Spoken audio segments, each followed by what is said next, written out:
faire les yeux roses. Donc comme c'est la grande tendance, on va regarder un petit peu comment est-ce qu'on peut les adapter et comment on peut faire pour que ça fasse pas des œufs de lapin, parce que ça peut faire ça. Donc là on prend des blushs qui sont des blushs très colorés, parce que ce sont des blushs qui sont destinés aux peaux foncées. Donc comme ça on aura vraiment un pigment beaucoup plus présent. On commence par étaler du blush toute la paupière mobile avec un pinceau blender. On fait un mouvement de balayage sur toute la paupière mobile et on peut monter un petit peu sur l'arcade. Donc ça c'est la base en fait de notre maquillage. Ensuite on va prendre une ombre à paupières, donc une ombre à paupières rose, vraiment un vrai rose presque fluo. Donc on tapote un petit peu sur la main et on vient donc vraiment poser sur la paupière mobile, au milieu de la paupière mobile. Vraiment, on accentue bien au milieu. Alors pour le ras des cils on prend un pinceau un tout petit peu plus fin.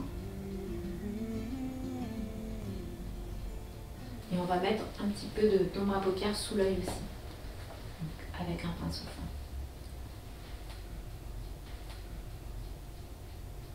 On rejoint un petit peu les deux extrémités et on les floute comme ça. Alors là on fignole un tout petit peu, voilà les endroits qui manquent un peu de pigment. On accentue encore un petit peu ici au milieu. Pour éviter le côté justement un peu irritation, ce qu'on va faire c'est qu'on va mettre un crayon bleu-vert à l'intérieur en fait de l'œil. Parce que souvent on a la muqueuse qui est un petit peu rosée. Donc ça va enlever complètement ce côté rose, ça va donner vraiment un côté maquillage. Voilà, il ne reste plus qu'à mettre un petit peu de mascara.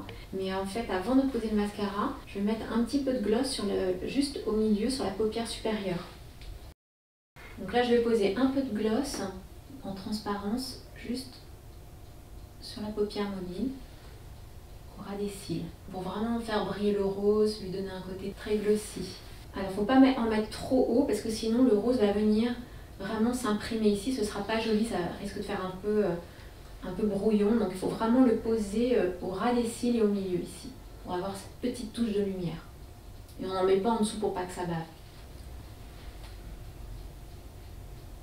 Pour accompagner en fait les yeux comme ça d'une couleur très forte, comme c'est quand même le rose, c'est une couleur qui peut être un peu dure, je vais mettre au lieu du mascara noir, je vais mettre un mascara brun.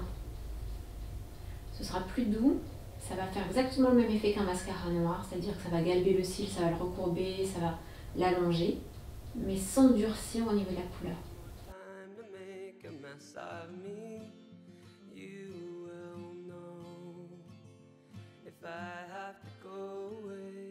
Donc la bouche reste naturelle, on peut mettre un petit baume à lèvres juste pour hydrater un petit peu. Mais avec des yeux roses comme ça, il vaut mieux rester vraiment le plus naturel possible sur les lèvres.